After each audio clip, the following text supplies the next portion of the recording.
Welcome everybody. For those who don't know me, my name is Deepesh Chakrabarti. Forgot it for a moment, but just remembered. Yeah, and I teach in the history department and in the department of South Asian languages and civilizations, and I am a fellow of the 3CT. So on behalf of the 3CT, it is a great pleasure to welcome to this campus and this meeting Roy Scranton, a friend and a colleague from the University of Notre Dame, and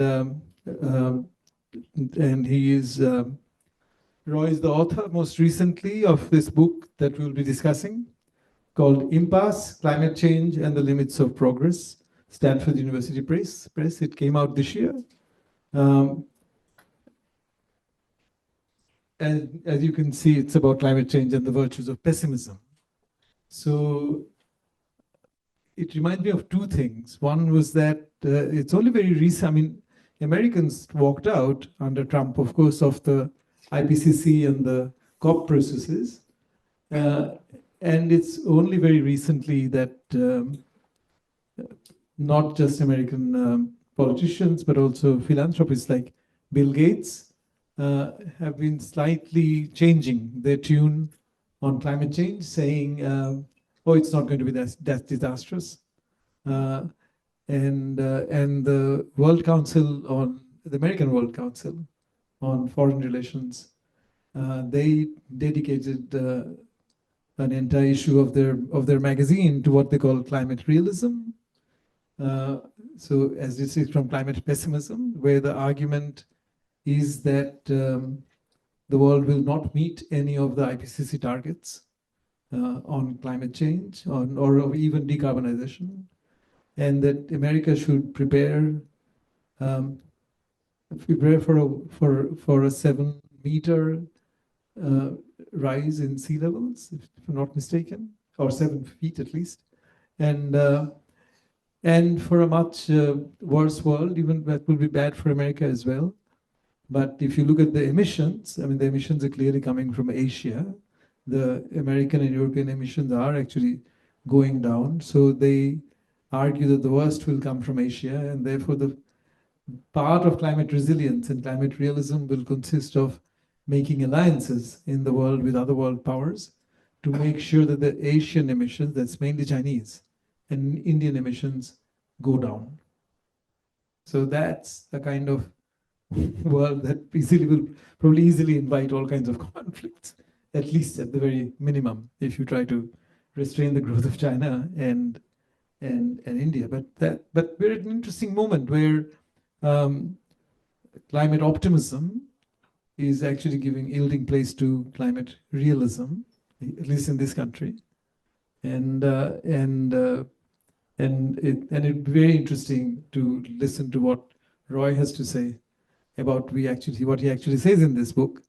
I remember that James Hansen, the scientist and almost the godfather of climate science in the US, once said, maybe last year, that hope itself must not become hopium. That hope itself, I mean, is becoming a matter of contention.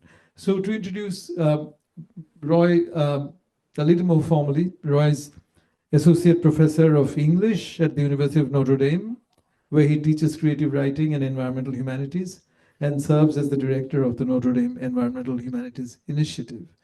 He has published many books, among which in this present context, I think one important one is the one that came out in 2015 called Learning to Die in the Anthropocene, Reflections on the End of a Civilization.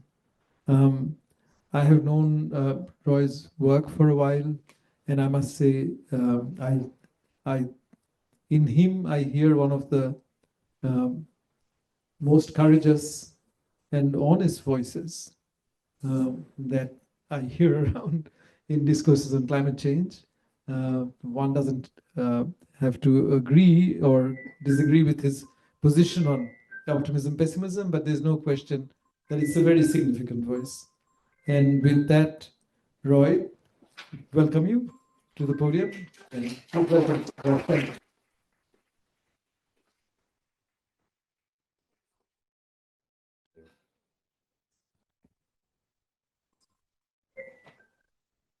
Okay, is this on? Can you hear me? Yeah. Great. Thank you so much, Dipesh. Thank you for having me. Thank you for that lovely introduction. Thank you, Anna, for the logistical work you've done, organizing this, and the hospitality. And thank you all for being here. It's exciting to see everybody. I was thinking it would be weird if nobody showed up, just be talking to myself, which I do sometimes, but not with usually a PowerPoint. So as Dipesh gestured to, a lot of this this talk is from my new book, Impasse. It's sort of a if you've read the book, there's going to be some review. If you haven't, you're going to get a partial view of some of the arguments in the book, but there's a lot more there that I recommend you take a look at if you find what I have to say worth engaging. And there are several things, Dipesh, that you addressed in your introduction that I would love to maybe get back to in the Q&A and the discussion afterward about recent changes in the conversation and things Bill Gates has said recently and climate realism and so on and so on. But I'll just go ahead and present what I've got, and then we'll go from there. All right, so it is, I promise, worse than you think.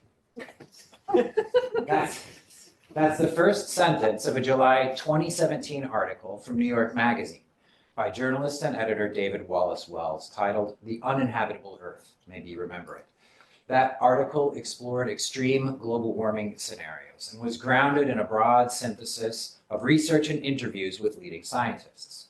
In the author's words, it offered a portrait of our best understanding of where the planet is heading, absent aggressive action. The article was also a bit sensational. There's the title, of course, The Uninhabitable Earth, its subject matter, often quite alarming, and the graphics, including splash art of a fossilized skull wearing sunglasses. And it worked. The piece went viral, becoming the most read article in New York Magazine history to that point, reaching hundreds of thousands, if not millions of readers. Now, you might think scientists, activists, and journalists working on climate change would applaud such a story and see its success in reaching readers as an opportunity to talk even more about the dangerous consequences we face from climate change. If so, you'd have been wrong. Before the story was up, even 24 hours, Wallace Wells was being attacked on the left and the right, most aggressively by the very journalists, activists, and scientists you'd think would be his allies. A few scientists attacked him for being inaccurate or for simplifying scientific complexity, and while it's true that as a journalist, Wallace Wells didn't observe the level of rigor professional scientists expect from peer-reviewed research, critics were eventually only able to identify one outright error in the entire 7,000-word piece. The loudest charge against Wallace Wells, and the one most often repeated, took aim at what climatologist Michael Mann called his doomist framing, arguing that Wallace Wells' pessimistic take on climate change would inspire a sense of doom, inevitability, and hopelessness. According to such critics, Wallace Wells focused too much on the most extreme outcomes and not enough on solutions. He was, in a word, too pessimistic. The thing is, activists and scientists like Michael Mann, Bill McKibben, and others have been working for decades to educate and motivate a distracted public in the face of intense opposition. And central to their efforts has been a deeply optimistic commitment to mitigation. It's hard to even imagine their campaign going on without a genuine faith that we can achieve real solutions for the kinds of emissions reductions and social transformations required to keep global warming to safe levels. But this optimism has led to some harmful practices that I argue keep us from dealing with the full scope of our predicament. The first is the very fixation on solutions at the core of their approach, which all but demands that every piece of bad news be balanced with a positive takeaway. The clearest manifestation of this is what novelist Jenny Offel called the obligatory note of hope, that thing you see in climate reporting where you get 6 paragraphs of flood, fire, and drought, and then 1 paragraph about how we can still avoid the worst outcomes. I would contend that this ecological version of what Barbara Ehrenreich called bright-siding, or Lauren Berlant called cruel optimism, warps our sense of the trajectory of climate change by focusing on a future that could be, rather than on the actual history that got us where we are, thus fostering a dangerous complacency. The second harmful practice is the often repeated assertion that fear doesn't work, and this was repeated in the reporting around the Bill Gates memo, which has led to dismissing worst-case scenarios, and thus dismissing the extremity of our situation. This assertion also happens to be contradicted by research from social and political science, which I'll talk more about later. The third harmful practice is the tendency to attack arguments like the one in the uninhabitable Earth that present worst-case scenarios, argue for adaptation, or take a pessimistic view of humanity. Such attacks decrease epistemic diversity and put people who should be allies into bitter opposition. Mitigationists versus adaptationists, Pollyannas versus doomers, utopian technocrats versus crypto-conservative Malthusians. But it's even worse than all that.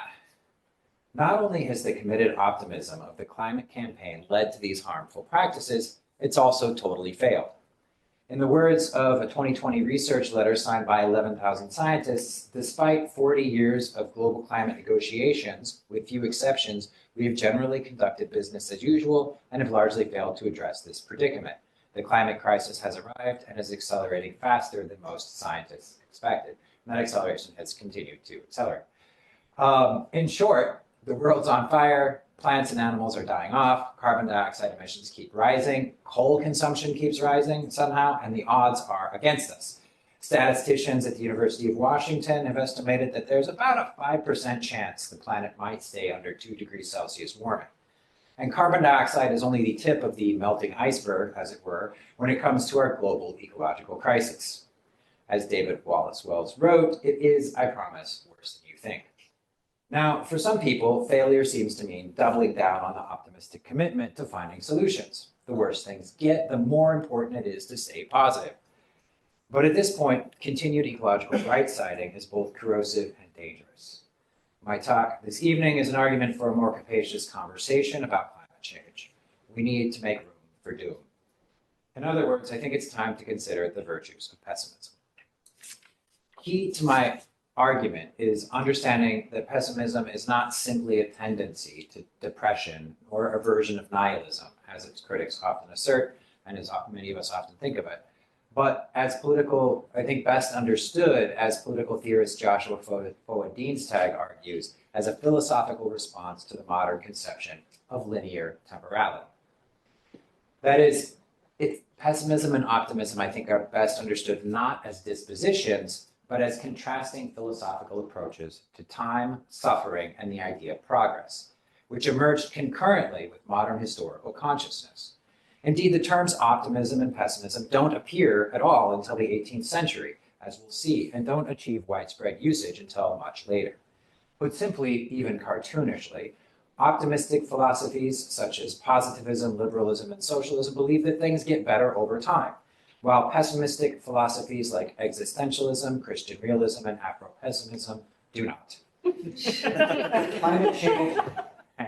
Climate change puts these distinct interpretations of modernity into high relief, which would ideally open the way for a deeper discussion of what modernity means and what might come after. Part 2, difficult conversation. But before we get to the virtues of pessimism, we need to talk a little bit about why climate change is so hard to talk about. I think the best way to begin would be by dividing up the challenges we face into 3 broad categories: those specific to the communicators, those specific to the audience, and those specific to the topic itself. I should add that the research I'm looking at here is drawn primarily from the United States and speaks primarily to the US context. There's different questions when you get into research on climate change messaging globally, but many of the results are the same, especially if you're looking across the global, what's the so-called global north. Anyway, developed countries. Looking at the people who seek to educate, so back to this communicators, looking at the people who seek to educate and motivate the public about climate change, the first thing to notice is that they're mostly the wrong people, especially when they're scientists. Scientists and science communicators face what a climatologist Stephen Schneider once famously called a double ethical bind, a tension between being an effective agent for change and being honest about the limitations of the state of knowledge. As climate change communications researcher Chris Russell explains, climate scientists find it very difficult to adhere to the conventions of media discourse and scientific discourse at the same time. Their capacity to reframe the interaction by commenting on the context via meta-discourse or meta-communication is limited, and they cannot avoid the interaction without losing all opportunity for public education. Hence, one reason why Michael Mann would attack David Wallace Wells. He's not a scientist, and he doesn't talk like one. And the standards that Michael Mann adheres to professionally, although unfortunately not in his public-facing books or on social media, preclude the kind of simplification, generalization, and narrative framing that are the sine qua non of broad public engagement. Another major challenge from the communicator's point of view is that nobody actually knows what they're doing. They may know the science, and maybe they've had Silicon Valley executive TED Talk level training and storytelling, but nobody actually knows how widespread social transformation happens, much less how to motivate it. Indeed, one of the most persistent failures in the social sciences in general is a lack of a robust understanding of the relationship between language, culture, and social change. It's a big hole there. As communications researchers Bridget Nerlich, Nellie Kutego, and Brian Brown put it, on the whole, there is no direct correlation between communication and behavior change. Which is not, of course, to dismiss the massive and ever-growing body of research on the subject, from political science, psychology, marketing, social media companies, sociology, history, communications, even philosophy and rhetoric. But what conclusions can be drawn from such research are usually limited, at best provide only guidelines, and are often actually quite gloomy. There is, for instance, good evidence that positive messaging on climate change doesn't actually motivate people. Take the most common approach, which is communicating the facts, also called the knowledge deficit model. The idea is that people simply don't understand the threat climate change poses, and if you teach them, they'll act rationally to address it. One key tactic in this approach has been to emphasize the scientific consensus. Multiple studies show, however, that messaging emphasizing scientific consensus not only doesn't convince people, it actually increases skepticism and resistance, which scientists studying this call reactance. So, okay, well, you might think if educating people about the facts doesn't work, perhaps we can inspire them with hope. Not so fast. Research by psychologists Matthew Hornsey and Kelly Fielding suggests that optimistic messaging may decrease mobilization because it fosters complacency. As they write in their study, a cautionary note about messages of hope, higher levels of hope did not translate into increased ratings of efficacy or mitigation motivations. Indeed, relative to pessimistic messages, the message of hope reduced mitigation motivations, right? So optimistic messaging, hope messaging was less effective than pessimistic messaging. Another study showed that activist-style persuasive messages were either ineffective or demobilizing for people who knew little about climate change and failed to convince people who knew a lot about climate change to engage in behaviors that took time or effort or had economic costs. So anything that would actually do anything. Okay, fine. All right. So even if the facts and hope fail, at least we can count on the undeniable experience of climate change to convince people, right? That's totally going to do it. Wrong.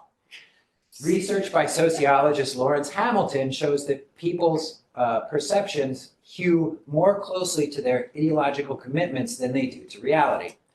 Politically conservative observers in areas of New Hampshire with increased flooding and in wildfire-prone areas of Oregon with significant warming simply did not see those trends.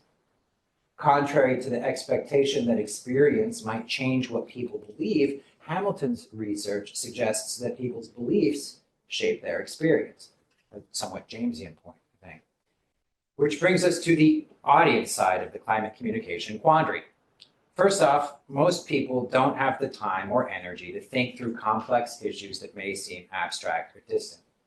When they do, they tend to think more like lawyers than like scientists, amassing evidence for what they already believe rather than disinterestedly seeking objective truth. The combination of motivated reasoning and confirmation bias means that people tend to actually resist information that challenges their beliefs and behaviors. People also tend to rely more on personal experience and group norms than they do on other evidence, which we'll talk about more in a minute. Compounding these problems is the shaky state of scientific literacy in the US. According to relatively recent Pew research, fewer than 40% of Americans surveyed showed even a high school level of scientific knowledge. Only 2/3 understood that science produces findings meant to be tested and updated over time, and only about half could identify a hypothesis. I suspect that's gotten worse since that survey. The situation's even worse with climate change specifically, since most people think they know way more about it than they actually do. Research by Yale Law professor Daniel Kahan and others showed that while 67% of Republican respondents and 84% of Democrat respondents believed that they knew at least a moderate amount about global warming, significant majorities across the spectrum were mistaken about basic facts and mechanisms and held erroneous beliefs about how global warming actually worked. And that was before, AI started melting all of our brains. Perhaps related to this general lack of scientific literacy in the US is a concomitant lack of trust in scientific authority. As of 2019, so it's a little old research, about 40% of Americans, only about 40% of Americans, had a great deal of confidence in the scientific community, and even fewer, around 30%, trusted what scientists said about the environment. I suspect those numbers have gone down. Many Americans, especially conservatives and people of color, but also nearly half of all surveyed moderates and approximately a quarter of surveyed liberals, believe that scientists adjust their findings to get the results they want. And generally speaking, populist antipathy toward sources perceived as elitist, like scientists, motivates resistance across the political spectrum. The bottom line, unfortunately, is that Americans don't want to be told what to think or what to do. One study by geographer Risa Palm and her team found that messaging advocating individual action on climate change actually decreased individuals' willingness to take personal actions to reduce greenhouse gases, decreased willingness to support pro-climate candidates, reduced belief in the accelerated speed of climate change, and decreased trust in climate scientists. This study also found that messaging advocating collective action had the same effect. While this is only one study, it builds on many others that show pervasive resistance to authoritative messaging that advocates personal change. Several studies show that even Americans who support action on climate change are resistant to messaging about changing their diet, one of the most important things people could do as individuals to reduce greenhouse gas emissions, and in general tend to favor policies that don't impact them personally or require any kind of sacrifice, preferring distant, abstract solutions over changes that might actually affect their lives. Most of the problems I've been discussing obtain across the political spectrum, but there's no denying that another major challenge is a stark partisan divide on the issue. Many on the left see this divide as a result of ignorance and a conservative bias against science, but in fact, it seems like it has more to do with belonging and group identity. Research from Kent Leary, Riley Dunlap, and others shows that it's not the science per se that conservatives reject when it comes to climate change, but the cultural identification that they see belief in climate change as marking. This thesis is substantiated widely across several studies in different fields. And it's not about education either. According to research from Lawrence Hamilton, partisan divisions on climate change tend to widen with education rather than decrease. And research from Daniel Kahan and behavioral scientist Jonathan Corbin found that critical, active, open-minded thinking in conservatives actually correlated with increased skepticism toward climate change. As Daniel Kahan puts it elsewhere, what people believe about global warming doesn't reflect what they know, it expresses who they are. So much for the audience. Distracted, resistant, deeply polarized. Okay, what about the topic itself? Well, it's complicated. Sure, the basic elements of global warming can be explained simply, but the mechanisms of planetary climate transformation are stupendously intricate and in many cases still being worked out, and often highly contentious. James Hansen mentioned earlier, so remains a contentious figure. Other people say he's an extremist. Even highly educated lay people are easily confused by perplexities such as the role of paleoclimate proxy data, how various climate models differ and how they're created, and jargon like RCPs, SSPs, AMOC, and ENSO. And in addition, can find it hard to keep up with the changing science and changing and sometimes politicized science. Then there's the often observed fact that climate change is what's called a wicked problem, meaning there's no straightforward one and done solution like getting rid of CFCs to stop making a hole in the ozone layer. Rather, it's the kind of problem that can at best only be managed, and even that would take an array of strategic interventions and an unprecedented level of global cooperation. On top of all that, someone's been poisoning the well. As Naomi Oreskes, Jeffrey Suprin, Eric Conway, and numerous others have conclusively established, motivated actors among the wealthy and powerful, particularly the fossil fuel industry, have been working to spread misinformation, decrease public engagement, obscure key issues, dominate the overall framing, and focus attention on individual action rather than systemic change. The very notion of a personal carbon footprint, for example, writes Oreskes and Suprin, was first popularized in 2004 to 2006 by the oil firm BP as part of its $100 million plus per year Beyond Petroleum US media campaign. Finally, there's the fact that climate change is an existential threat, which poses real losses, even if we get it under control, coupled with the fact that genuinely addressing it would mean a comprehensive transformation of the way modern society works, from soup to nuts. Climate change means real change, which humans tend to be skeptical and even wary of, especially when it might involve unpredictable costs. There is, however, one teensy-eensy bit of good news. Contra David Wallace Wells critics who assert that his doomist framing will only lead to despair, research actually shows that fear works. Evidence from numerous, it's true, not always and not in every situation, but generally, evidence from numerous studies across disparate fields show that negative messaging like attack ads and scary stories are highly effective for getting people's attention and influencing public behavior, at least over the short term. You know, the research sort of, it's impossible to say, or they're not able to say anything about the long-term effects of negative messaging. But in the short term, it seems to. As public health and climate change communications expert Edward Maybach put it, the climate change literature contains frequent warnings to avoid fearful messages, yet the more general persuasive communication literature indicates that fear appeals are effective in motivating behavior change, especially if they're accompanied by efficacy-enhancing information. And this is even in the like the Encyclopedia on Climate Change Communication. This is what the editors, or the entry on negative messaging says there as well. It's consistent, except people who are talking about it in the media. The consensus understanding of negative messaging was established in the early 2000s with two key meta-analyses in the fields of psychology and health education. Roy Baumeister and his team found that negative information receives more processing and contributes more strongly to the final impression than does positive information. Or as he put it elsewhere, bad is stronger than good, as a general principle across a broad range of psychological phenomena. Similarly, meta-analyses by Kim Witta and Mike Allen found that strong fear appeals produce high levels of perceived severity and susceptibility and are more persuasive than low or weak fear appeals. Indeed, according to the data Witta and Allen summarize, the scarier the better. In sum, they write, the stronger the fear appeal, the greater the attitude, intention, and behavior changes. Similarly, the stronger the severity and susceptibility in the message, the more attitude, intention, and behavior changes. The reason for this is theorized to lie in what researchers call the negativity bias, or in the words of Roy Baumeister and John Tierney, a universal tendency for negative events and emotions to affect us more strongly than positive ones.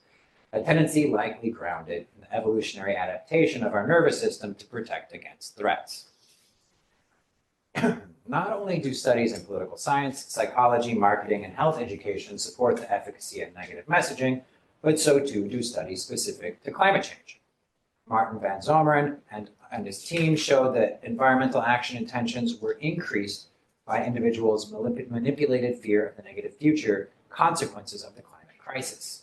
Research by Wen Zui et al. On climate change messaging in China showed that the high threat, high efficacy message elicited higher levels of perceived efficacy in viewers, which in turn predicted higher levels of danger control processing. In addition, work by communications and media researchers Saul Feldman and Lauren Hart suggests that fear messaging is not only effective at getting attention, but also encourages opinion moderation among political ideologues, especially conservatives. As well, several studies from Matthew Hornsey and Kelly Fielding suggest that threat messaging might actually increase a sense of collective efficacy. That is, the more frightening the threat, the more people are inclined to believe society will respond to it. Similar results were found by behavioral scientist Brandy Morris and her team, who write, in contrast to work positing that fear appeals may hinder efficacy, our results suggest that pessimistic endings actually increase people's belief that their own individual behavior matters for climate change, even in the face of fatalistic messaging, though there are differences across ideologically diverse groups. On that point, of course, motivating action isn't as simple as scaring people. Most research tends to show that negative messaging works best when it's combined with a message of efficacy. That is, you not only show the monster, in this case, Dread Cthulhu, you also show how to beat it, for instance, with Space Cat. According to Kim Witta's extended parallel process model, the current paradigm, high threat and high efficacy push people to find ways to address the threat, right? Cthulhu Space Cat. While high threat and low efficacy push people to avoid the message. Don't talk to me about Cthulhu. In any case, what kind of solution we're talking about remains a real question, which is precisely why we need to be having a conversation about mitigation and adaptation. Some monsters you can beat, some you just have to run away from or make peace with. We should also note that while negative messaging works, it doesn't always work the same for everyone. Different people respond to fear differently. Some tend to respond assertively, others more aversively. Some fight, some flee. Conservatives appear to find negative messaging more persuasive than do liberals. And some research suggests that repetition and familiarity may dull impacts, as we know from the story of the boy who cried wolf. What's more, nobody can pay equal attention to everything, a simple truism that researchers refer to as the finite pool of worry. And some threats are going to be judged more pressing simply because they're more easily remembered or imagined, a phenomenon psychologists call the availability heuristic. Overall, current research into climate change communication and the general literature on persuasion does not encourage an optimistic view. It paints a picture of fearful, tribal, cranky primates who care more about social belonging than they do about actually understanding the world they live in. And there's little evidence to inspire faith that finding the right message or crafting the right story is going to shift the conversation. Cultural conflict over climate change looks less like a war of maneuver than like a war of attrition, with two sides digging trenches and trying to bombard the other into silence. In this context, it's a little easier to understand why some people working on climate change might find pessimism threatening. If you see yourself locked in an existential conflict with the forces of evil over the fate of the planet, then anyone who questions your efforts in any way is by definition the enemy. Sure, they might claim to be on the same side, but so do Exxon and BP. You can't trust them. It's possible, too, that some scientists, journalists, and activists simply find the worst-case scenarios too scary to confront. And so, as per Kim Witta's EPPM model, they shoot the messenger. Attacking pessimists may just be a socially toxic form of self-care. Plus, for high-profile scientists like Michael Mann, there's the professional fear of being labeled a crank or an alarmist, sometimes combined with the trauma of being repeatedly attacked by industry-funded lawyers, conservative politicians, and scurrilous pundits, as as Michael Mann has. Then there's the American cultural bias for optimism. Tangled up in the moral ideals of the Puritan founders, American exceptionalism, Cold War propaganda, and post-Cold War hegemony, the idolization of entrepreneurship, and the idea that we live in a meritocracy, capitalism, and a deep faith in material, economic, and spiritual progress. But this optimistic American faith in progress is not, in its origins, an American idea at all. In fact, I would argue it goes back to medieval Europe and the abstruse metaphysical speculation of scholastic philosophers who planted the garden out of which modern optimism and pessimism grew, though not perhaps in quite the way you might think. Part 3, the birth of optimism. The term optimism, or optimisme, for it was French, was first coined in the February 1737 issue of the Mémoires pour l'histoire des sciences et des beaux-arts by mathematician and physicist Louis-Bertrand Castel. Castel coined the term in a critical review of the essays of Theodicy on the goodness of God, freedom of man, and the origin of evil, published in 1710 by philosopher Gottfried Wilhelm Leibniz, who had awesome hair. The Theodicy was written as part of an ongoing dialogue between Leibniz and the skeptic Calvinist Pierre Bayle, which had its specific origins in a disagreement between Bayle and Leibniz over the precise relationship between dogs' bodies and their souls. But the dispute was about much, much more than just canine ontology. In his dictionary and other work, Pierre Bayle had scandalously argued that reason was incapable of explaining free will or evil. Leibniz, for his part, sought nothing less than to demonstrate that free will can be reconciled with the idea of necessity, and the fact of evil rationally reconciled with the idea of a benevolent, omnipotent, and perfect God. We might go so far as to see Leibniz as one of the last great medieval scholastic philosophers in the tradition of Thomas Aquinas and Duns Scotus, working to join faith and reason in a comprehensive, holistic worldview in which everything has its place, and the intricacies of the cosmos are aligned in perfect harmony with the eternal perfection of a loving deity. Key to Leibniz's efforts was the argument that we lived in the best of all possible worlds. According to Leibniz, if God is the omnipotent, omniscient, benevolent creator, then it follows that he could not have made the world otherwise than it is. For if this world were not the best possible world, God would have had to have been deficient in some respect. Either he didn't know how to make the best world, he didn't want this world to be the best, he wasn't capable of making the best world, or he'd fallen prey to some other flaw incompatible with the idea of a perfect, loving, all-powerful God. But this, of course, could not be, since such failures are by definition impossible for a perfect being.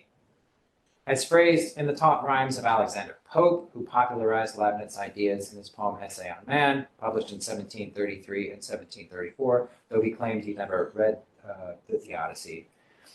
All nature is but art, unknown to thee, all chance direction which thou canst not see, all discord, harmony, not understood, all partial evil, universal good.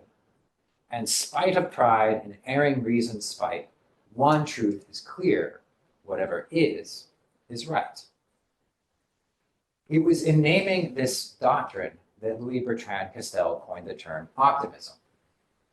As he wrote, in terms of art, Leibniz calls it the best reason, or even more skillfully and theologically as well as geometrically, the optimum system, or optimism.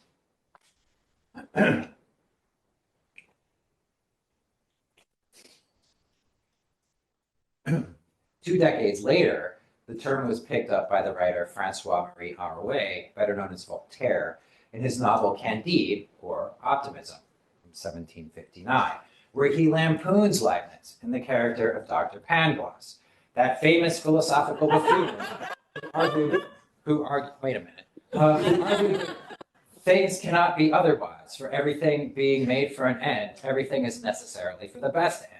Note that noses were made to wear spectacles, and so we have spectacles. Legs are visibly instituted to be breeched, and we have breeches. Stones were formed to be cut and to make into castles, so my lord has a very handsome castle, and pigs being made to be eaten, we eat pork all year round. The first recorded use of the word pessimism, or pessimisme, again in French, followed hard upon in a review of Candide by literary critic Elie Ferron for the journal Année Littéraire. Ferron writes, "We give the name optimism from the adjective optimum, which means the best, to the doctrine of the philosophers who call themselves optimists, and maintain with Leibniz and Father Malebranche that God made the right things according to the perfection of his ideas, that is to say, the best he could, and that if he could have done better in the creation, he would have. This opinion is reversed in Candide. We replace it with an absolute contrary, and the horrible consequence that we draw from this writing is that this world is the worst of worlds possible. In a nutshell, instead of optimism, it is pessimism, if I may put it that way." Now, to be honest, Ferron's critique of Voltaire is unjust, and not even fair to the cynicism of Candide, which presents a wretched world, but makes no claim that it couldn't be even worse. Scholars generally agree that Voltaire was a meliorist, who believed in the potential of human reason to decrease suffering. In a word, he was a prototypical Enlightenment thinker, and his resistance to Leibniz was less against the idea that things could be good, and more against the idea implied in Leibniz's thought that since we already lived in the best of all possible worlds, we could not hope for it to get any better. As Voltaire wrote in his poem on the Lisbon earthquake, "Sad is the present, if no future state, no blissful retribution mortals wait. If fates decrease the thinking being doomed to lose existence in the silent tomb." Fate decrees the thinking being doomed to lose existence in the silent tomb. All may be well, that hope can man sustain. All now is well, 'tis an illusion vain. Okay. Whether Voltaire's critique of Leibniz was fair is a question I have to leave to specialists, since Leibniz himself seems at times in some of his work, particularly on the ultimate origination of things, to be attempting to reconcile the static monadic perfection of his metaphysics with the idea of temporal progress. Nevertheless, it's worth taking Voltaire's critique on its own terms to note how different the conceptions of optimism and pessimism were, as originally staked out, from what we take them to be today. That is, Leibnizian optimism used reason to defend faith, arguing for the unchanging perfection of a world created by a perfect and unchanging God. On the other side, Voltairean pessimism was an attack by reason on faith, arguing that the world as it existed was deeply imperfect, but we might have hope that it could be made better through human action, which is precisely what Voltaire saw Candide doing, playing the Socratic gadfly, arousing and persuading and reproaching. How have things changed? Well, pessimism remains skeptical and annoying, but instead of targeting metaphysical certainties, it mostly targets human ones. It is an attack by reason on reason. Optimism, however, has turned inside out, developing into a synthesis of the Leibnizian and Voltairean positions. It has become a faith in the perfectibility of the world through the use of reason. Part 4, conclusion, the virtues of pessimism. Take some big steps here at the beginning. It's important to see the emergence of pessimism and optimism in context. Here's my, a secularism thesis overview. Over the 2 centuries between Descartes and Hegel, we see a remarkable multicultural, transgenerational intellectual effort to redescribe Christian metaphysics in secular, science-friendly terms. The Holy Spirit becomes reason, the problems of sin and evil become the problems of ignorance and savagery, or blackness, as argued by Sylvia Wynter, Calvin Warren, and other Afro-pessimist thinkers. The true and only heaven of the New Jerusalem is displaced from metaphysical eternity to a utopian future here on earth, indeed just around the bend, where science and technology shall finally answer for every human need, as the good news of the Christian gospel slowly but surely becomes the idea of progress. Leibnizian holism and Voltairean meliorism, faith and reason, merge in this idea, the basic premises of which are as follows. Human life is getting better and will continue to do so. Human knowledge is cumulative. science and technology not only improve the conditions of life, but make humans collectively happier and even smarter. And all human problems can be solved by the proper application of science, technology, and rational law. Not believing in progress is seen as a nihilistic heresy that leads only to despair, which is to say, for its adherents, belief in progress is the only meaningful belief, and all other belief is either invalid or trivial, just a consumer choice.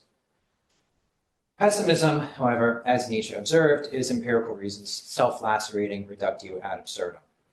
A truly scientific view of human existence leads, as it were, beyond good and evil.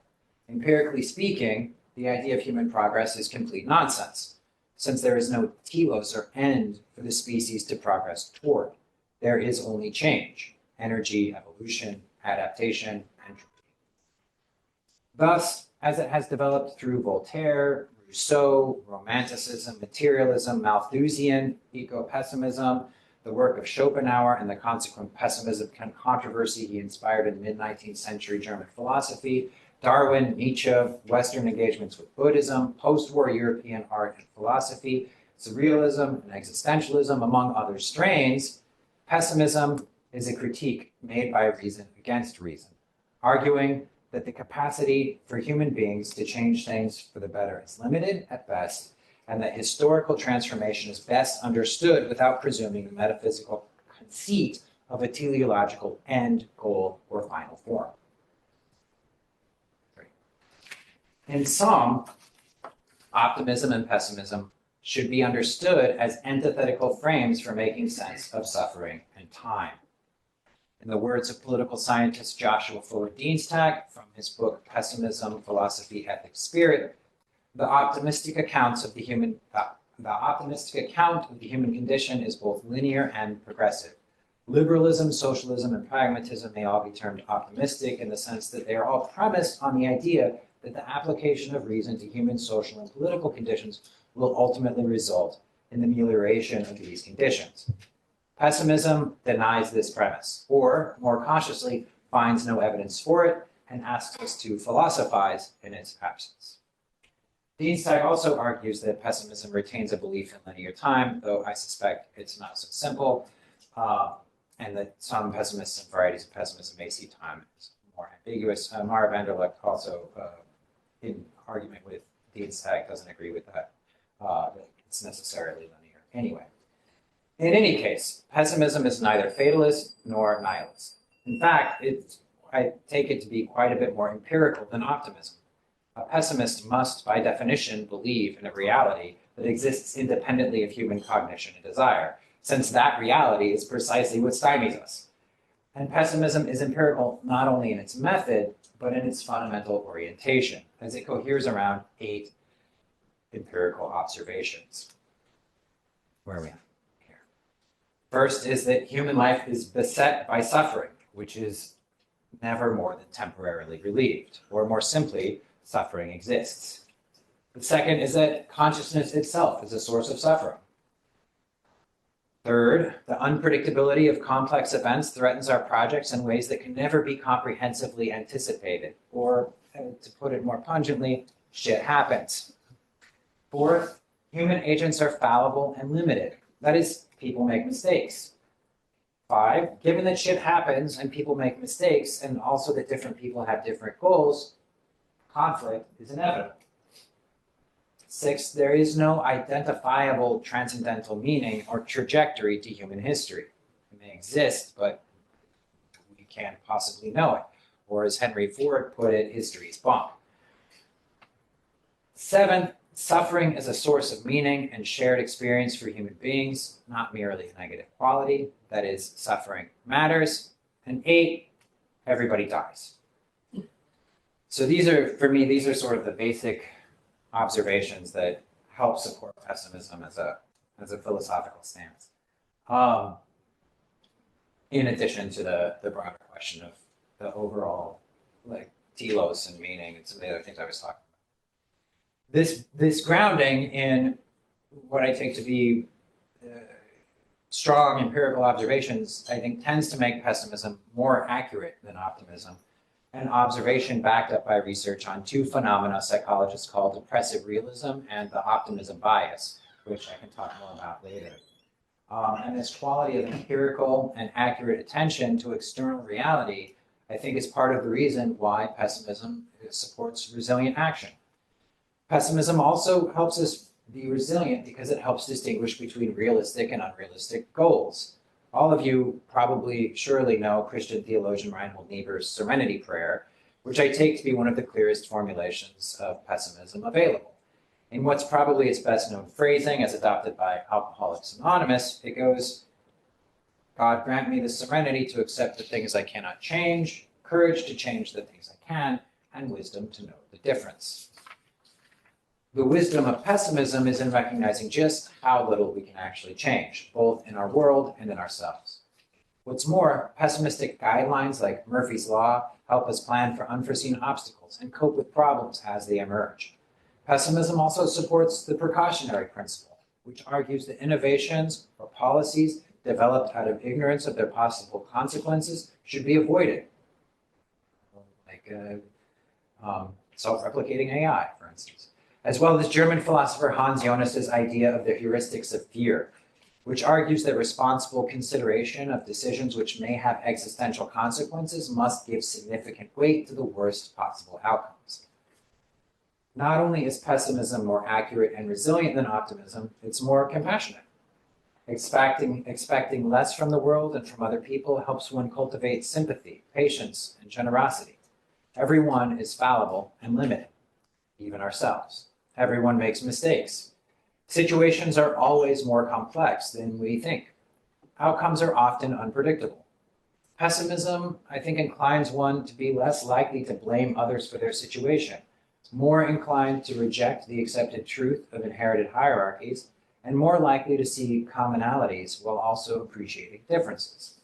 The core truth of pessimism, as I take it, after all, is that suffering is inevitable and universal, yet always specific and particular. Thus, while optimism can slide easily into complacency, arrogance, and obliviousness, pessimism's combination of empiricism and compassion means that this reflexive self-determination, guided by accurate knowledge of obdurate reality, is the only ethical way to make collective decisions. In a word, I take pessimism to be democratic. Whereas an optimist may believe that they know what's best and are thus justified in adopting whatever means necessary to achieve their ends, the pessimist accepts that we're all basically muddling through, and because things often work out poorly, we should all just muddle through together, since at least then we can help each other out. Pessimism's criticality and compassion also mean that it's more inclusive than optimism. There's less likelihood of imposing false or oppressive rationalities. There's skepticism toward all ideological justification, since the world as such is inherently unjust. And against the criticism that pessimism leads to apathy and despair, pessimism actually puts more responsibility on individuals to act, since we can neither trust institutions to take care of us nor depend on other people to fix our problems. These are, as I take it, the virtues of pessimism: empiricism, accuracy, resilience, compassion, democracy, inclusion, and responsibility. I think these are good virtues, and I think they're especially useful in addressing climate change, since pessimism is all about managing expectations. It's about recognizing that the future you face will be different from the one you were promised. It's a kind of radical hope, a hope that life can be worth living without the hope that it might get better, a hope beyond optimism. Hope, of course, could be the subject of its own talk, but it's worth taking just a brief moment to distinguish between hope and optimism. I see hope as desire combined with expectation, either side of which may be stronger or weaker. One may pessimistically hope, that is, one may desire an outcome about which one is skeptical. Optimism, on the other hand, as I understand it, is inextricable from a belief and faith in social progress. Working against that faith, pessimism is a deflationary, empirical, and skeptical heuristic for decision-making. And also, I would suggest something more: the necessary foundation for any ethical commitment to a future under the conditions of climate change. To go back to where we began, there are good reasons for being pessimistic about our ongoing global ecological crisis. And I hope I have persuaded you that pessimistic messaging cannot be dismissed on practical grounds, since the preponderance of evidence actually shows that it works. I also hope to have persuaded you that pessimism cannot be reasonably dismissed as nihilistic, fatalistic, or a counsel of despair. And most of all, I hope I may have persuaded you that there is virtue in pessimism, and that it's not only an accurate and resilient way of thinking about our predicament, but it's also compassionate, democratic, inclusive, and responsible. Of course, being a pessimist, I expect some of you have reservations, questions, and even criticisms, not least because, like everyone else, I make mistakes. As well, I have to accept that some of you may simply be unpersuadable. Perhaps you're an uncompromising optimist. Such people do exist. If so, I'd suggest to you that after 40 years of failure, and having been told there's over a 95% chance of global temperature increase exceeding 2 degrees Celsius over pre-industrial levels this century, maybe as early as 2060, by which point it's highly likely we'll have crossed multiple tipping points into long-term, irreversible ecological transformation, we may need to adjust the parameters of what realistic optimism looks like. The fact is, climate change isn't coming, it's here, and it's already worse than you think. Any questions?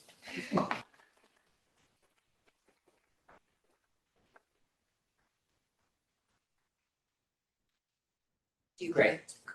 pick your own questions? Sure. Yeah. Or, Oh, sure. Unless you want to. No, I mean, lots of answers. Okay. Hi there. Oop, easy. oh, me? Mm-hmm. You did Thank put your you. hand up. Oh, well, thank you. Thank you so much. This was really methodologically fascinating and very entertaining slides.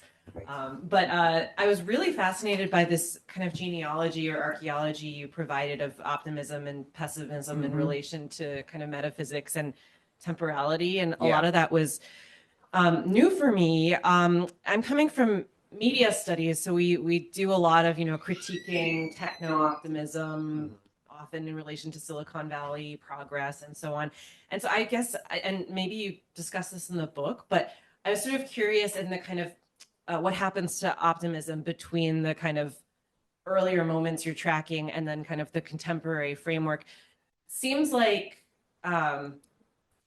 capitalism and sort of, linear understandings of time that you're mapping out would obviously play a really big role in the refashioning of optimism. I guess I was just wondering if you could maybe do a little bit more like filling in the blanks of kind of that earlier genealogy and then the kind of contemporary moment we're in where, some people say it's 24/7 capitalism or too late capitalism, where, this kind of Silicon Valley optimism is still kind of incessantly saying that, we live in a kind of never-ending space of resources and time to be extracted. So I just would love to hear basically more about where capitalism fits into that. Right. Great. That's a great question. And I do talk about this more in the book. The way I see it is, I think from that, we have that originary moment with Voltaire and Leibniz and Bale, and two great people to look at for sort of the philosophical genealogy and history there are Joshua Foe Dienstag, who I mentioned, and Mara van der Gloot. She's a younger philosopher, the Dienstag anyway, who's also been working on pessimism, has had done some great work on it lately. And those are the two, I think, salient places to go for that philosophical history. But I do think there's also, I think the way I see it anyway, the next big turn or moment is the Malthus Godwin debates in the late 18th, early 19th century about sort of the idea of progress, right, as it emerges from Condorcet, Godwin, and in the wake of the French Revolution, and Malthus's sort of materialist pushback on that.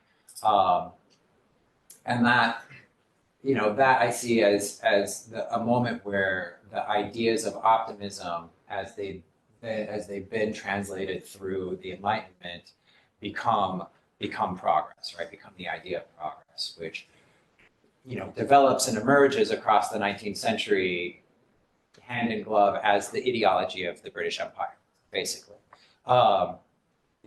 It's shorthand. And then, so things get interesting there, because it's part of the development of the American project, while also part of the European imperial project, the idea of progress, civilizing the world. It's a colonial project, it's an imperial project, it's a capitalist project. And there's different ways to connect those dots. With World War I and World War II and the transition from British hegemony to US hegemony, there's another shift again, because in Europe you see a real, I mean, I'm like doing 30,000 level cultural history here, but like in Europe you see a real disillusionment, as it were, right, with progress, and the kind of nihilism and Dadaism, this moment. But in the US, that is part of the culture, but it's not nearly as strong. And especially with American victory in World War II, there's like a rebirth of optimism in America with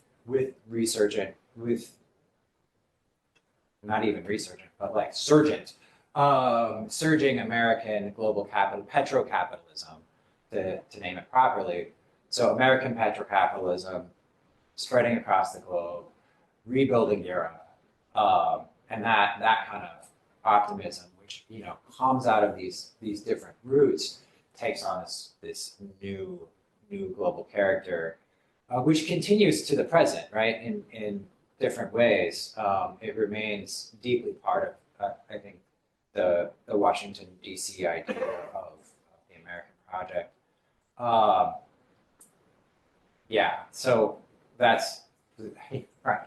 I'll stop there. Yeah. Okay, I think you and then we come. Yeah. All right. You do the question. Yeah, thank you for such a timely talk. I feel like I completely agree with you that there's no T loss, and if there's one to be found, it's not in the kind of 2030, 2050 dates we get of the UN. Yeah. And I have two questions that kind of come from taking pessimism seriously, and so how do we act on this? My first question is on how do we act on this responsibility we have, and secondly, are we thinking about the right kind of pessimism to begin with? So my first question is about how do we sort of look at this threat messaging, right? So I guess for better and worse, we're in the 21st century now, and it feels like these technologies of statistical reasoning, of aggregates, of meteorological technology and indices are all operating on a different epistemology from the kind of debates we've covered around Voltaire, for instance. And I'm thinking about theorists like Eric Swindow, who so warn against this kind of apocalyptic thinking where we boil everything down to just carbon numbers and carbon emissions, because that is a very reductionist way of thinking. And historians like Barak who sort of warn us that global warming is an abstraction, right? No one experiences global warming. It's in the form of heat death, of kinds of worse working environments, etc. Right. So pessimism is empirical, what is heuristics? And my second question is about how to link this climate pessimism story to one about political pessimism, because it seems to me that I agree that pessimism is a democratic kind of way of thinking. And I think about this kind of paralysis that people have, 4 long years of Trump, but the destruction of Green New Deal and IPCC framework, for instance, or worries that last year might have seen the last free election in American history for a long time. So I think that categories of mitigation and adaptation sometimes cede a lot of ground to these like political regimes and experts. And I don't think we think enough about the political logic sometimes of how, maybe it's actually deeply political contestations about what we do with questions about who gets to live where in flood-prone areas and fireproof zones. These are like, deeply political questions to do with activism, to do with contestation. And is this climate pessimism story actually one about political pessimism, whatever you're going to call it, about the triumph of neoliberalism, about the deep state for some other people? Is this actually a kind of intertwined story of political and climate pessimism? And how do we deal with this other form of much more deep-rooted pessimism? Yeah. Okay. So those are two very hard questions, but I'll do what I can. The first one on the sort of question of, I guess, heuristics and epistemology, as I take it. So one of the deeper arguments of the book that I didn't get into so much here, but it has to do with the narrative of progress, is that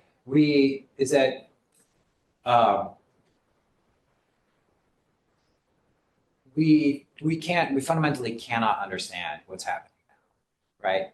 And climate change is just one part of it. We can't understand climate change. It's not only does global warming not happen to people, but like we don't.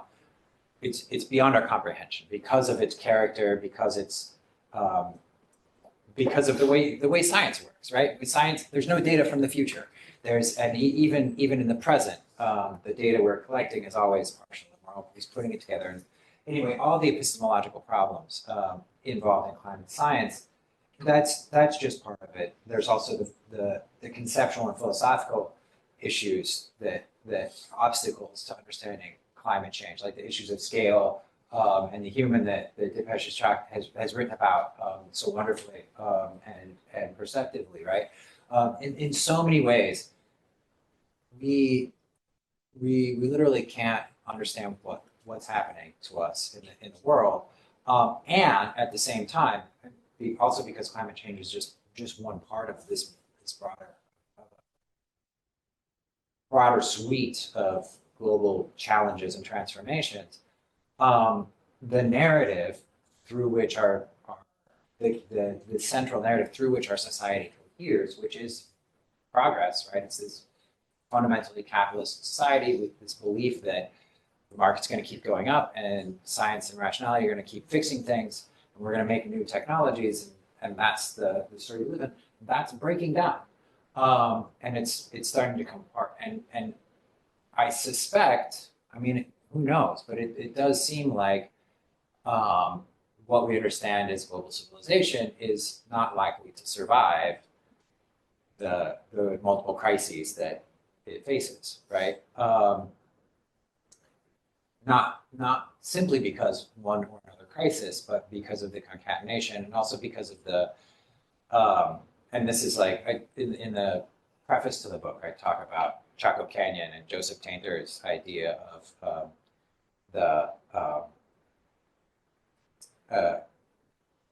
increasing costs and decreasing returns on civilization complexity, right? And how that affects that's his theory to explain civilization collapse, right? And it seems to me like we're in a similar position, right? That it's the costs of solving problems is too high at this point. The cost of kind of complexity to solve the problems that we face are too high, and we're going to start disaggregating and simplifying, intentionally or not. And that brings me to the second issue, which is that, or the second question, which is politics of pessimism or pessimistic politics. I think, I hate to be a doomer. I don't want to be anti-civ or whatever, but I do think I think a realistic assessment of the trajectory we're on would suggest a pessimistic politics with regard to the kinds of national and international projects that we've grown accustomed to thinking of as the way politics is done in the 20th and now early 21st century, right? So that is to say, I think it's going to be more local, right, going forward. It's going to be more regional, and that that's where we're going to have to put our energies if we want to have realizable outcomes that in some way mitigate suffering or work to hold communities together. Okay, Ryan. Thank you for a really fantastic talk. I'm wondering if I might invite you to be even more pessimistic, or at the very least to sharpen perhaps the distinction between Voltairean pessimism and your brand of pessimism that you're advancing here. Because in a certain sense, I mean, as you presented it, Voltaire is pessimistic again about sort of the nature of progress, but is very optimistic about the capacity of human ingenuity, institutions, liberalism, you might say, to remedy those. So I think, for instance, about how Voltaire might regard something like the COP climate summit, right? Yeah. That the situation, the global situation is very bleak, but we can gather all of the experts, the heads of state that are, representative of these different polities, and they'll be able to remedy this through that as a pessimistic summit. Yet what I'm hearing from you is that there's also a deeper skepticism or pessimism that we should have toward institutions as such, toward liberalism as such. So again, the question is, for instance, would it be enough for instance, the dominant mood of the COP summit to become more pessimistic, but then those institutions to be held together at their core? Or should our pessimism also apply to the very institutions themselves, right? The political pessimism about COP, about the nation state as a way to remedy this crisis. So again, I think I would really be interested just if there is a distinction, and I feel like your answer to the previous question suggests there is, between Voltaire's pessimism and your own. Yeah, that's a great question, and I appreciate your taking the time to like put the point on it. Yeah, so there is. I mean, I think both Voltaire and I would be skeptical of an institution like the COP conferences, insofar as they're human institutions, and there's all kinds of ways that these run into obstacles, and there's different, competing interests and so on and so on. I think where we would differ is that from what I understand of Voltaire, what I could say of Voltaire, it seems to me, I think of Voltaire as someone who believes in the power of reason to eventually, to change things for the better over time. It may have setbacks, there may be obstacles, it may be difficult, but overall, we do better when we learn more and talk together, and he believes in that project. I mean, that's encyclopedia and all this. I mean, his life's work, right? Despite his kind of pessimism, I am more skeptical of that. I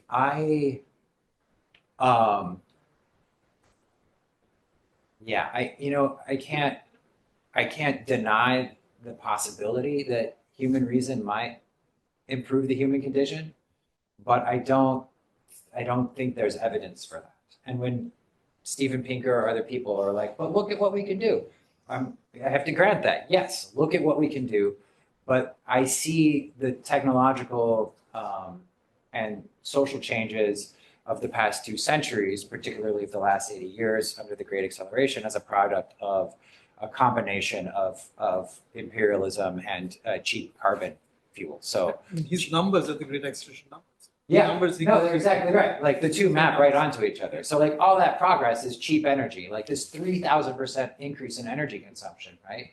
It's just, that's progress, right? That's the progress we have. And it's not sustainable in the way that we talk about sustainability. And it's just simply not going to go on. You can't just keep doing that. So yeah, if physics and science have something to tell us about the realities of the material world, like we're fucked, right? Like that, and reason isn't going to save us. Okay, so we've got Julia here. Oh, sorry. Julia here and then. Oh, thank you so much. I have 2 questions of 2 completely different nature. Great. So the first one, I would like to ask, what was the role of the pandemic in concerning the skepticism against science? So I come from Europe, so I don't know how it was in the US at the time, but after the pandemic, the science was seen as such a miracle of the human reason that saved us. Mm-hmm. And so we thought, well, now everything will go better because we believe in reason and solidarity between sciences in the world, and it didn't happen. Yeah. So I always ask myself, what happened? I mean, why we do not believe in that dream anymore? Yeah. Or at least not me, or let's say the public. Why this? Yeah. And the second question is more, I would like to understand better your notion of hope. Mm-hmm. Because in this contraposition between optimism and pessimism, there is the possibility that I think we should avoid of presentism. So we stay in the moment and we try to do our best now and forget that we should organize or think about the future. So maybe in this conception of hope, there is another vision of the temporality and respect to optimism. I'm thinking to philosophical traditions. So I have a quite different interpretation of German Romanticism that you have, but Sure. doesn't matter. Okay.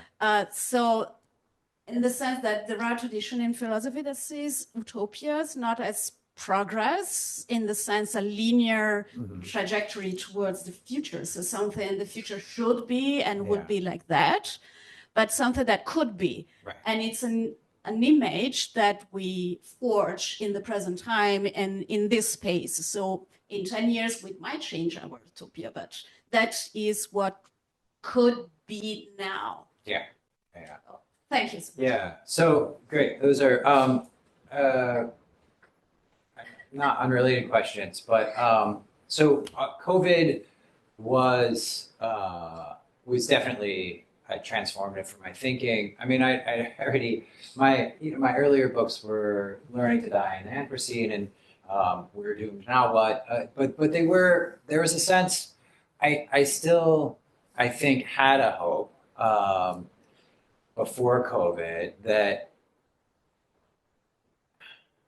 even though I took, from what I understood about climate change, I took that trajectory to be fundamentally unstoppable, right? At some level, like even with the best politics, like we would only, bend the curve slightly. Like things were still going to be very bad globally.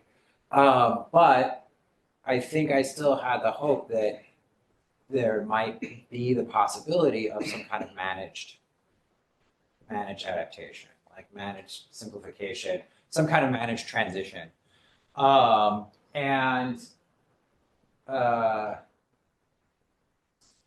COVID was eventually a success story, except for the millions of people who died, it was such a chaos going through it. And watching the profiteering and the politicization of science throughout the whole period, and the lack of coordination and the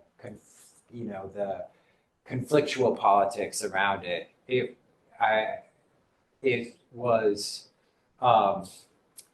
just evacuated any hope I might have for concerted global action in the face of climate change. But what I saw, in COVID was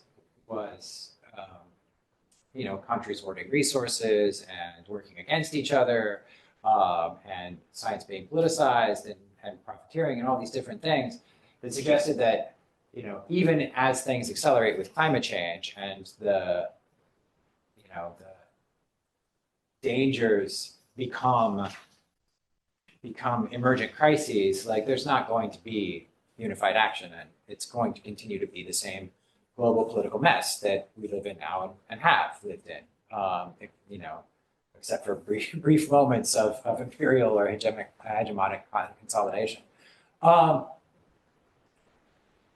And so, so COVID was really, really important. I talk about it a little bit in the book, in the preface particularly. And how that relates to hope in the future.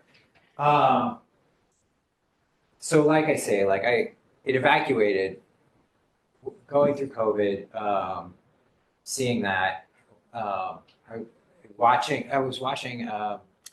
watching Spike Lee's documentary about Hurricane Katrina while under lockdown and COVID, and it was just like there were so many astonishing parallels, right? But it evacuated any hope for me of a managed simplification or transition. And I've been thinking about hope for a long time and its relation to the future. And I guess there's two things I would say is that one, so optimism I see as a kind of faith, right? It's a kind of belief in a certain idea of the future. Hope is a desire or an effect, I see as a desire or affective relation to two particular outcomes, which predicated on a lack of agency, right? Like I don't hope I'm going to get up in the morning. I guess I do hope I'm going to get up in the morning, right? But I don't hope I'm going to get dressed and go to work, right? I just do it, right? But I hope that it's not going to rain, or that, I hope my daughter will be safe, whatever she's doing. There's the things I can control that I do, and I may be more or less dispositionally optimistic or pessimistic about the outcomes, but hope seems to me to be in a different category. And it's particularly, so the book ends, and pessimism seems really important to me here, in a meditation on a kind of apophatic relation to futurity, right? Which is to say that the part of, to go back to the question about the epistemological difficulties we face, like we, not only do we not understand, we don't understand the situation we're in, we don't understand what's happening.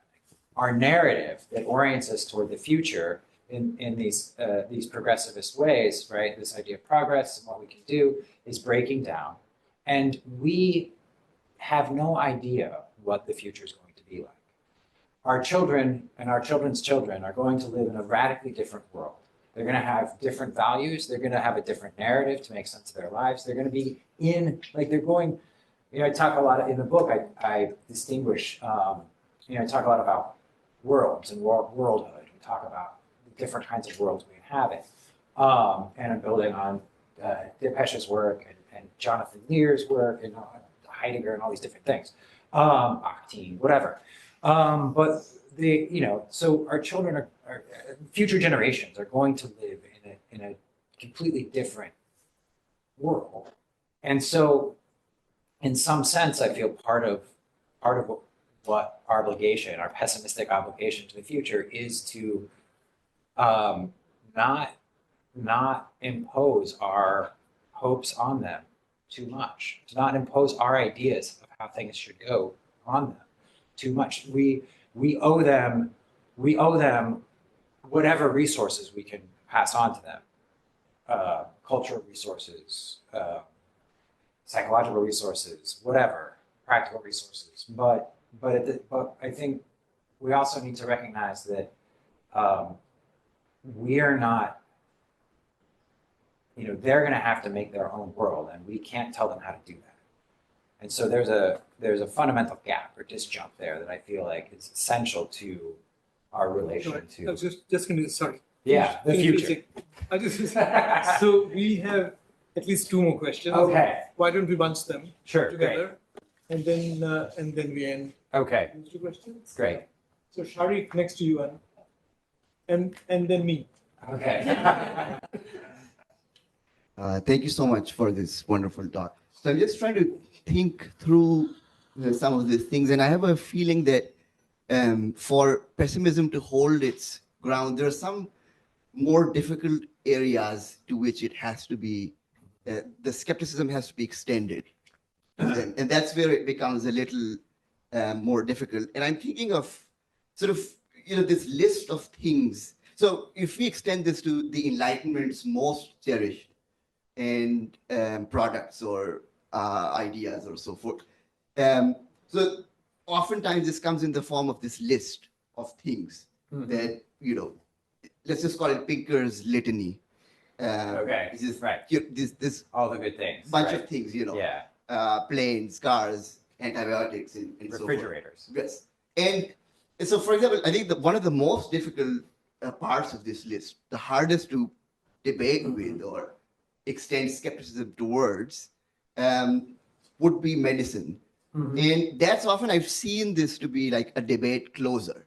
Then you say anesthesia, you say antibiotics, and you're done. There's no further, optimism wins. And I'm trying to think, I have a feeling that it's not as simple as saying, well, I grant that. But I think that's too simple. If pessimism has to sort of stand its ground, then there has to be in which the skepticism has to be extended to these very things themselves. Because if you don't do that, if you do well, that's great, but there's also this, a division, advantages, disadvantages list, and that's still giving too much to. You can easily see how optimism would just, stand its ground. It's just saying, well, yeah, we got some parts wrong, but we'll figure it out. So how can you extend the skepticism that pessimism is assuming to those most sort of cherished things? And I feel there are ways, but we stop before even the discussion. Like somebody says antibiotic, somebody says anesthesia, and that's it. So yeah, just try to think through that problem. Sure. And then- I'll just ask my question. Yes, please. And so you may just answer Sharik's if you want because of time. Okay. Because I can discuss my question later on, but I'm going to ask. I want to hear it, yeah. Okay. So my question is that I'm a little worried by the blank check you're giving to pessimism. And here is a modification. Because I think the very language of the World Council on Foreign Relations in recommending climate realism, Mhm. the language is pessimistic Mhm. and it is expressive of depressive realism. Yeah. And the upshot is that it's actually asking America to be resilient in the face of all these negative outcomes. And American resilience actually means then going and beating down Indian and Chinese projects for whatever, development, whatever. But it's actually an imperialist project, that pessimism. Yeah. So I actually was wondering whether it wouldn't be more productive to make a distinction between the pessimism of the militarily powerful and rich and resourceful and their conception of resilience, and the pessimism of the poor and underprivileged, because the latter is far more democratic in its potential. Yeah. And therefore, I submit to you that one should not give a blank check to pessimism and depressive realism to powerful people, because they can make extremely negative use of it in the name of pessimism, in the name of realism. And I just worry about it because that picture of pessimism for me is just scary. Whereas the Bill Gates philanthropist talk and the altruistic talk, however fanciful, however much of a fig leaf it may be, actually is a peace talk. So you can hold them to their rhetoric. With this one, you can't even hold them to their rhetoric. So I just want to end with that word. Okay. But you can answer it, but there's also Yeah. Sharik's question. Yeah. Well, okay, so medicine and climate realism, military imperialism. All right. So, I mean, the medicine, so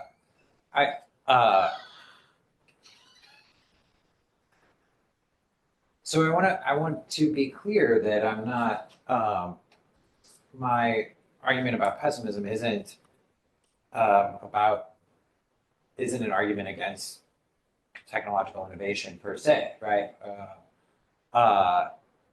You could make that argument, but that's not what I'm doing. It's just about the narrative that of progress, and it's about the kind of it's about that the relationality toward our sense of the future. And it's interesting. I can't ever remember her name. Karen, there's a sociologist, it's Ruffalo, who looked at sort of pessimism in as a kind of a disposition or approach toward policy. You know what I'm talking about? Yeah, and some of the people, what she found is that there are communities of people of professionals who who adopt essentially a pessimistic framework for their work. And the two key communities she looks at and talks about in her argument are IT professionals and doctors. Because they're approaching things not as like we're gonna have we're gonna achieve these great outcomes, but we're gonna do damage control, we're gonna triage, we're gonna first do no harm. Let's figure out what the problem is. Like, let's think about all the possible, things that could go from there. So there's a sense in which I think pessimism is part of medicine as a practice, right? Distinct from medicine as a technology. But if we do want to talk about medicine as a technology, right, then we have to recognize that, contemporary medicine is not, it's a huge technological apparatus industry, right? And it's not just, I don't know, Marie Curie, like, doing her experiments. It's a massive technological apparatus fueled by fossil fuel. And whether or not, like, it doesn't matter whether I like it or not, that's irrelevant. What is relevant is that technological development, just like all these other technological developments, like travel and, all the things that make our lives so incredible, they're not going to keep going on, right? And I don't like that. I don't like the future we're going into. I would be happy if the miracle energy could be developed and we could decarbonize the environment. And if there were miracles, that would be great. But I don't see that as the future. And I don't feel like it doesn't seem to me to be responsible to plan on miracles, right? However much we may wish they would be the case. About the climate realism as a increasingly viable position in American global politics and global politics more broadly. I mean, that does seem to be happening. I think if they were truly pessimists, they would be pessimistic about their own prospects. About not to be flippant, but That's why I think pessimism of the powerful is far more dangerous than Well, the pessimism. but I think- we'll argue with this. But if they're committed to their own power, then I don't think they're being pessimistic, because I think they may be cynical. But I think pessimism for me is fundamentally about the recognition of our mortality and our suffering, the universality of suffering, and an actual, interestingly, I mean, I think